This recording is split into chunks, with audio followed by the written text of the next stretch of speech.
तो हम लोग बात कर रहे थे बिजनेस स्टडीज के चैप्टर नंबर 3 की। हमारा चल रहा था बिजनेस एनवायरनमेंट में। आपके लिए इसकी 2 वीडियो ऑलरेडी अपलोड कर चुका हूं।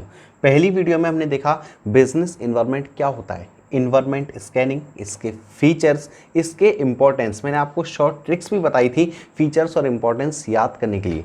सेकंड पार्ट बहुत इंपॉर्टेंट पार्ट, जिसमें हमने बात की डायमेंशंस ऑफ बिजनेस एनवायरनमेंट की। मैं कहता हूँ जनरली और हमेशा ही केस स्टडीज आपकी डायमेंशंस से ही पूछी जाती है। इसके बाद आज इस वीडियो में यानी लास्ट पार्ट में हम लोग बात करेंगे एक तो features of new economic policy 1991। क्या फीचर्स हैं जिसे हम लोग एलपीजी पॉलिसी के नाम से भी जानते हैं। इकोनॉमिक्स का पार्ट है, आप लोग हो सकता है इंडियन इकोनॉमिक डेवलपमेंट में पढ़ चुके हो। चलो कोई बात नहीं, पढ़ा है तो भी ठीक, नहीं पढ़ा है तो भी ठीक। इसके बाद इसका क्या इम्पैक्ट पड़ा हमारी इकोनॉमी के अंदर वो भी पढ़ेंगे। बिजनेस के ऊपर, मैनेजमेंट के ऊपर क्या इम्पैक्ट पड़ा वो भी देखेंगे, यानी मैनेजरियल रिस्पॉन्स भी देखेंगे। इसके बाद हमारे देश के अंदर 8 नवंबर 2016 के दिन डीमोनेटाइजेशन हुआ था, यानी 500 और 1000 के नोट्स बंद हुए थे। तो उसके बारे में भी हम लोग थोड़ा सा जिक्र करेंगे आज इस वीडियो के अंदर, और ये चैप्टर हम लोग इस वीडियो में ख़त्म भी कर देंगे। ठीक है, चलो तो हम लोग बात करते हैं सबसे पहले features of new economic policy 1991। तो सबसे पहले तो आपको ये पता होना चाहिए कि आखिर 1991 की पॉलिसी क्या थी। 1991 की पॉलिसी, जिसे हम लोग एलपीजी पॉलिसी भी बोलते हैं। LPG stands for liberalization, privatization and globalization. देखो 1991 से पहले क्या था, जो मोस्टली कंपनीज थी वो गवर्नमेंट कंपनीज थी, ठीक। और काफ़ी सारी रेस्ट्रिक्शंस लगाई गई थी प्राइवेट सेक्टर के ऊपर कि प्राइवेट सेक्टर अपनी इंडस्ट्रीज नहीं खोल सकते हैं। तो इन सारी रेस्ट्रिक्शंस को हटा दिया गया। और 1991 से पहले हम लोगों ने इंपोर्ट सब्स्टिट्यूशन स्ट्रेटजी अपना रखी थी, यानी हम लोग एक्सपोर्ट इंपोर्ट नहीं करते थे।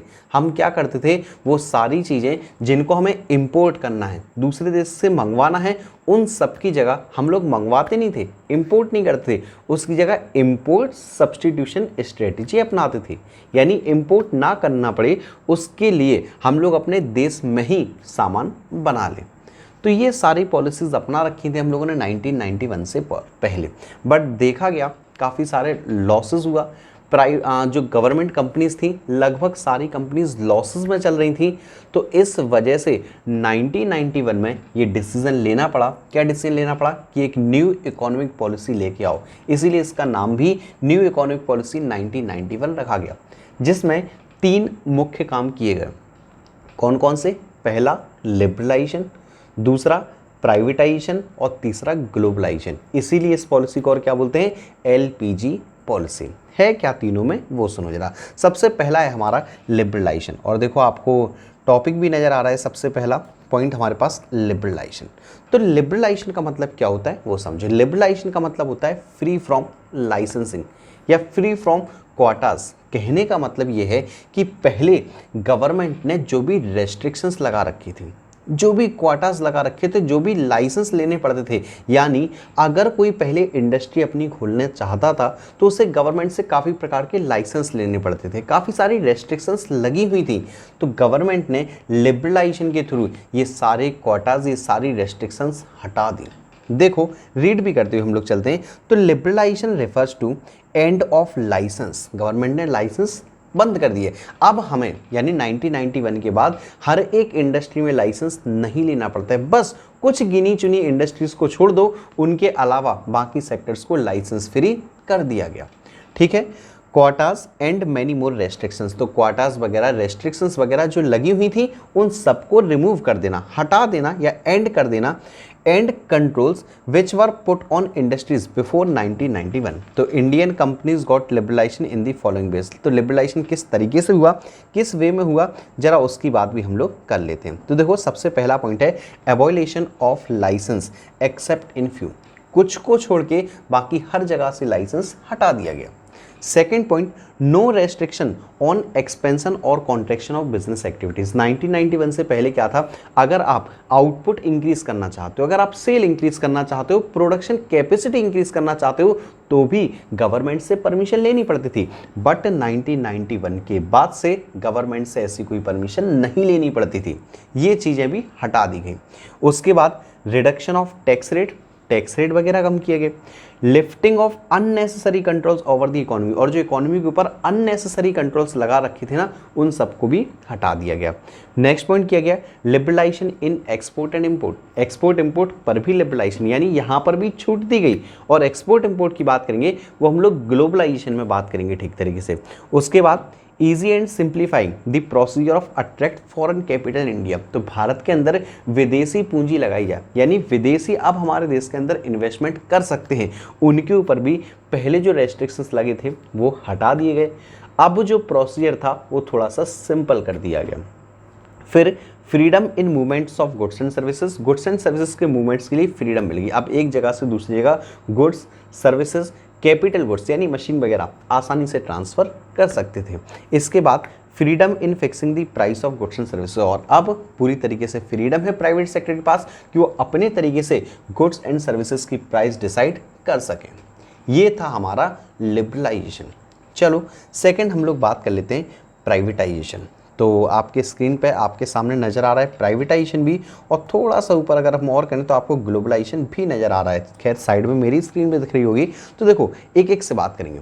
पहले बात करते हैं प्राइवेटाइजेशन। प्राइवेटाइजेशन नाम से आपको पता चल रहा है प्राइवेट सेक्टर को ज़्यादा से ज़्यादा इकोनॉमी के अंदर लेके आना, दैट इज़ प्राइवेटाइजेशन। यानी पहले जो गवर्नमेंट कंपनीज हुआ करती थी उन गवर्नमेंट कंपनीज के शेयर्स का मतलब जो कैपिटल है उसको प्राइवेट सेक्टर के हाथों में बेच दिया जाए। यानी जो गवर्नमेंट सेक्टर की एसेट्स वगैरह थी, जो गवर्नमेंट सेक्टर की कंपनीज थी, उन्हें किसके हाथ में दे दिया जाए, प्राइवेट सेक्टर को बेच दिया जाए, दैट इज प्राइवेटाइजेशन। देखो लिबरलाइजेशन और प्राइवेटाइजेशन में थोड़ा सा फर्क है। फर्क क्या है, लिबरलाइजेशन में लाइसेंस वगैरह हटाएगा, प्राइवेटाइजेशन में जो गवर्नमेंट कंपनीज थी वो प्राइवेट सेक्टर को सौंपी गई। चलो रीड करते हैं थोड़ा सा। तो privatization refers to giving greater role to private sector and reducing the role of public sector. तो पब्लिक सेक्टर का रोल कम किया गया, प्राइवेट सेक्टर का रोल बढ़ाया गया। ये आपका प्राइवेटाइजेशन के अंदर है। तो the execute policy of privatisation government takes the following steps. तो ये सारे स्टेप्स हैं, जल्दी से रीड कर लो। 3 ही पॉइंट है। पहला पॉइंट इंपॉर्टेंट पॉइंट, बहुत इंपॉर्टेंट पॉइंट, ये है आपका डिसइन्वेस्टमेंट। और डिसइन्वेस्टमेंट आपसे पूछा भी जा सकता है कि भाई होता क्या है। पहले समझो इन्वेस्टमेंट। जब हम किसी कंपनी के शेयर खरीद लेते हैं, जब हम किसी कंपनी में पैसा लगा देते हैं, एसेट लगा देते हैं, दैट इज इन्वेस्टमेंट। और उसी एसेट को जब हम लोग बेच देते हैं, दैट इज डिसइन्वेस्टमेंट। पैसा लगाना इन्वेस्टमेंट, पैसे को वापस ले लेना डिसइन्वेस्टमेंट। तो जो भी गवर्नमेंट कंपनीज थी, जो गवर्नमेंट ने एसेट्स लगाई हुई थी, उन सबको प्राइवेट सेक्टर को बेच दिया, यानी गवर्नमेंट ने अपनी एसेट्स को डिसइन्वेस्ट कर दिया। तो देखो disinvestment of public sector, that is मतलब क्या होता है, transfer of public sector enterprise to private sector. तो जो पब्लिक सेक्टर एंटरप्राइज थी उनको प्राइवेट सेक्टर में ट्रांसफर कर दिया। नेक्स्ट है setting up of board of industrial and financial reconstruction. ध्यान रखना BIFR का गठन किया गया। BIFR क्या है, board of industrial and financial restructure. तो इन सब के लिए रिस्ट्रक्शन के लिए यानी इंडस्ट्रीज और फाइनेंशियल जो भी इंस्टीट्यूशंस हैं इन सब को दोबारा से बनाने के लिए ये बोर्ड गठन किया गया। ठीक है। इसके बाद the board was set up to review और close 6 units in public sector enterprise suffering loss. तो जो पब्लिक सेक्टर एंटरप्राइजेस थे जो काफ़ी ज़्यादा लॉस सफ़र कर रहे थे, उनको थोड़ा सा उभरने के लिए, उनको थोड़ा सा ऊपर उठाने के लिए इस बोर्ड का गठन किया गया था। इसके बाद एक लास्ट पॉइंट है dilution of stake of the government, की जो गवर्नमेंट ने जो पहले ज़्यादा ही शेयर होल्ड कर रखा था उस सबको कम किया गया। पहले क्या होता था, प्राइवेट सेक्टर किसी भी कंपनी में 50% से ज़्यादा शेयर नहीं लगा सकती थी, बट अब गवर्नमेंट ने ये सब भी छूट दे दी। गवर्नमेंट ने कहा अब आप 100% तक या 51% से ज़्यादा तक भी आप शेयर खरीद सकते हो, यानी प्राइवेट सेक्टर की पूरी इंडस्ट्रीज बन सकती हैं। तो देखो if in the process of disinvestment private sector acquire more than 51%, ठीक है, तो 51% से ज़्यादा प्राइवेट सेक्टर शेयर एक्वायर कर सकता है। किसके थ्रू, प्राइवेटाइजेशन के थ्रू। इसके बाद एक लास्ट पॉइंट की बात करते हैं, वो है ग्लोबलाइजेशन। ग्लोबलाइजेशन जिसे हम हिंदी में बोलते हैं वैश्वीकरण, यानी पूरा विश्व एक बाजार। अब आप कहीं पे भी आसानी से मूव कर सकते हो, अपना व्यापार आसानी से बढ़ा सकते हो, यानी आप एक कंट्री से दूसरे कंट्री में export imports goods and services का सेल और परचेज आसानी से कर सकते हो, दैट इज ग्लोबलाइजेशन। तो देखो रीड करते हैं, it refers to integration of various economies of the world. तो वर्ल्ड की बाकी सारी इकोनॉमीज को एक साथ लेके आना, ये आपका ग्लोबलाइजेशन कहलाता है। तो till 1991 Indian government was following restrict policy on regard of export import. बाकी सब आप लोग रीड करोगे तो क्या था, 1991 से पहले काफ़ी सारी रेस्ट्रिक्शंस लगी हुई थी, काफ़ी सारे टैरिफ्स लगे हुए थे। टैरिफ्स का मतलब टैक्सेस होता है, मतलब काफ़ी ज़्यादा टैक्सेस लगा रखा था, जिस वजह से दूसरे देश की कंपनीज हमारे देश के अंदर ना आ पाए। तो रेस्ट्रिक्शंस, टैक्स वगैरह, इंपोर्ट ड्यूटी वगैरह, एक्सपोर्ट ड्यूटी वगैरह जो लगा रखी थी वो सब कुछ गवर्नमेंट ने कम कर दिया या टोटली हटा दिया। कहीं कुछ कुछ जगह हटा दिया, कुछ जगह कम कर दिया गया। तो इसमें देखो कौन कौन से पॉइंट्स हैं। पहला, इंपोर्ट लिबरलाइजेशन। अब देखो दो पॉइंट तो आपके यही होंगे, एक इंपोर्ट लिबरलाइजेशन, एक एक्सपोर्ट लिबरलाइजेशन। यानी कोई सामान आएगा तो उस पर आपको कम टैक्स देना है, यानी उसके रेस्ट्रिक्शंस हटा दिए गए। आप अगर एक्सपोर्ट करना चाहते हो तो उस पर भी रेस्ट्रिक्शंस हटा दिए गए। तो देखो एक तो आपको यहाँ मिल गया इंपोर्ट लिबरलाइजेशन, और एक्सपोर्ट लिबरलाइजेशन शायद हमारे पास नहीं है, चलो कोई दिक्कत नहीं। फिर है फॉरेन एक्सचेंज रेगुलेशन एक्ट, जिसे हम लोग शॉर्ट में बोलते हैं फेरा, फॉरेन एक्सचेंज रेगुलेटरी एक्ट। तो एक एक्ट बनाया गया जिसमें आप फॉरेन एक्सचेंज को, यानी विदेशी करेंसीज को आप एक्सचेंज कर सकते हो। आप समझते हो जैसे $1 अगर हमें चाहिए तो हमें आज की डेट में लगभग 75 रुपीज़ पे करने पड़ते हैं। तो ये सब कुछ रूल्स रेगुलेशन कौन बनाता है, फेरा। फेरा का full form foreign exchange regulation act. उसके बाद है हमारे पास rationalisation of tariff structure, tariff यानी टैक्स स्ट्रक्चर को दोबारा से बनाया गया। फिर है एबॉलिशन ऑफ एक्सपोर्ट ड्यूटी, आ गया ये पॉइंट। एक इंपोर्ट मैंने कहा था लिबरलाइजेशन, और एक ये पॉइंट आ गया एक्सपोर्ट लिबरलाइजेशन, ठीक है। तो ये है abolition of export duty. Export duty ये लगा रखी थी, उन्हें हटा देना, और रिडक्शन ऑफ इंपोर्ट ड्यूटी, जो इंपोर्ट ड्यूटी थी यानी इंपोर्ट के ऊपर जो टैक्स था उन्हें हटा देना। इसके बाद ये सब हटाने से, ग्लोबलाइजेशन के होने से देश के अंदर काफ़ी ज़्यादा कंपटीशन बढ़ा। पहले जो सिर्फ देश की ही कंपनीज थी, अब बाकी विदेशों की भी कंपनीज आने लगी, मल्टीनेशनल कंपनीज वगैरह आने लगी, जिस वजह से देश के अंदर कंपटीशन बढ़ा, देश के अंदर टेक्नोलॉजिकल डेवलपमेंट हुआ, काफ़ी ज़्यादा एम्प्लॉयमेंट अपॉर्चुनिटीज़ भी जनरेट हुई आपकी। चलो यही हम लोग को बात करना है, impact of change in economic policy on the business, और हम कह सकते हैं effect of liberalization and globalization. तो हमारी इकोनॉमिक पॉलिसी का बिजनेस के ऊपर क्या इम्पैक्ट पड़ा, हम लोग को अब ये बात करनी है। या हम कह सकते हैं लिबरलाइजेशन और ग्लोबलाइजेशन का हमारे बिजनेस के ऊपर क्या इम्पैक्ट पड़ा, वो हमें अब बात करनी है। देखो एक एक से पॉइंट। सबसे पहला पॉइंट मैं आपको बता चुका हूँ, कंपटीशन इंक्रीज होगा, क्योंकि पहले जहाँ देश के अंदर सिर्फ 2 ही इंडस्ट्रीज थी, अब वहाँ पर कम से कम 20 इंडस्ट्री आ जाएंगी, क्योंकि विदेशों की लगभग हर एक देश की एक इंडस्ट्री मान के चलो तो काफ़ी सारी इंडस्ट्रीज देश के अंदर आ जाएंगी। Second point, more demanding customers. Customers भी क्या करेंगे, ज़्यादा से ज़्यादा डिमांड करेंगे, क्योंकि जिन चीज़ों की हमें आदत पड़ जाती है वो चीज़ हम डिमांड करने लगते हैं। फिर रैपिडली चेंजिंग टेक्नोलॉजिकल इन्वायरमेंट। अब आपको पता है जहाँ कंपटीशन बढ़ता है वहाँ टेक्नोलॉजी इंप्रूवमेंट बहुत ज़्यादा होती है। फिर नेसेसिटी फॉर चेंज, अब ज़रूरत थी चेंज की, तो हर एक इंडस्ट्रीज अपने आप में चेंजेस करने लगा। तो need for developing human resource, अब जरूरत पड़ी, मैंने कहा ना एम्प्लॉयमेंट, ये वही पॉइंट है, ह्यूमन रिसोर्स की, काम करने वाले लोगों की ज़्यादा से ज़्यादा आवश्यकता पड़ी। फिर मार्केट ओरिएंटेशन, मार्केट में चेंजेस हुए। पहले जहां बिजनेस ऑर्गेनाइजेशन या पब्लिक एंटरप्राइज अपने हिसाब से ही गुड्स बनाता था, अब उन सब में चेंजेस हुआ। चेंजेस क्या हुआ, अब जो भी गुड्स एंड सर्विस बनते थे वो कस्टमर के हिसाब से बनते थे। फिर है loss of budgetary support to public sector, तो पब्लिक सेक्टर को यहाँ पर थोड़ा सा लॉस हुआ, क्योंकि जो गवर्नमेंट कंपनीज थी वो आपको पता है वैसे ही लॉस में चल रही थी, तो वो लोग और ज़्यादा लॉस में गए। और लास्ट पॉइंट है export a matter of survival, तो एक मैटर ऑफ सर्वाइवल मिला कि जीवन जीने के लिए काफ़ी ज़्यादा उम्मीदें सामने निकल के आई। ये था हमारे पास इम्पैक्ट ऑफ इकोनॉमिक पॉलिसी या new economic policy on business industries.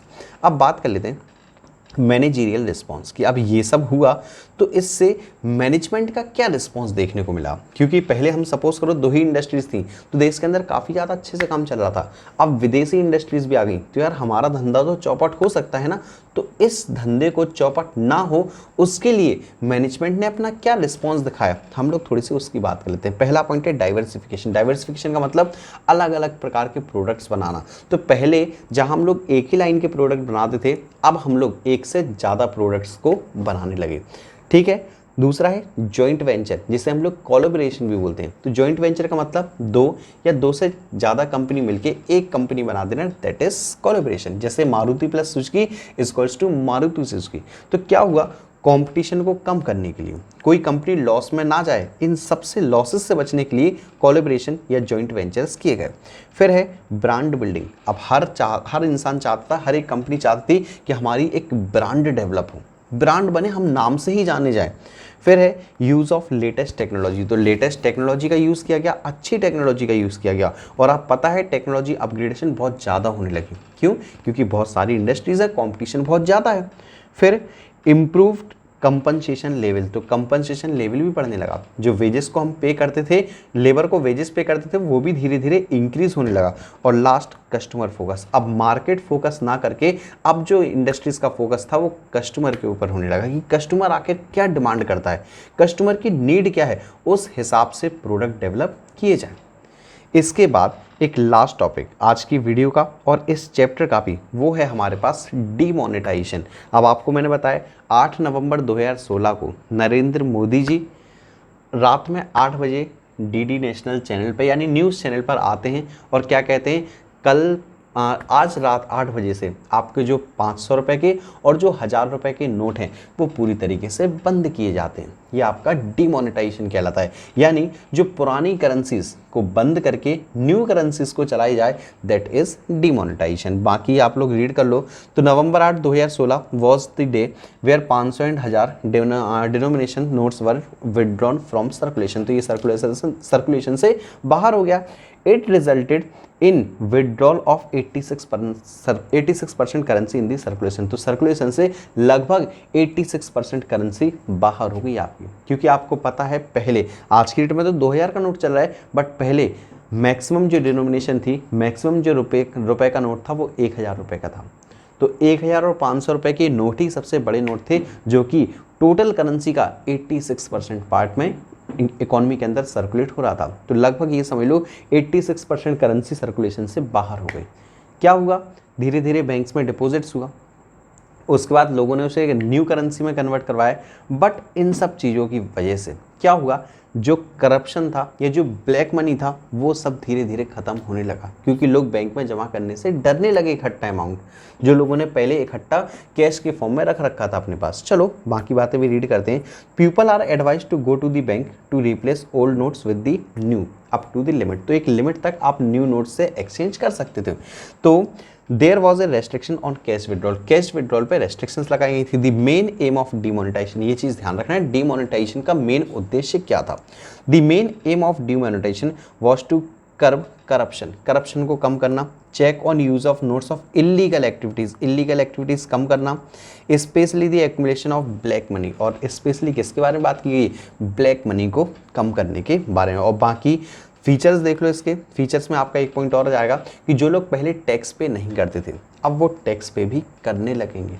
ठीक है, देखो demonetization as a tax administration measure. तो सबसे पहले टैक्स के ही बारे में आपसे कहा है। फिर दूसरा non tolerance of tax Avision, जो लोग पहले टैक्स चोरी कर रहे थे अब उनको कोई भी छूट नहीं मिल पाएगी। उसके बाद tax administrating and challenging saving into formal financing system. तो जो सेविंग्स हैं वो प्रॉपर फाइनेंसिंग सिस्टम में आ जाएं, यानी उसका प्रॉपर यूटिलाइज होने लगे, वाकई जो लोगों की सेविंग है उसका सही इस्तेमाल हो, ना कि ब्लैक मनी का।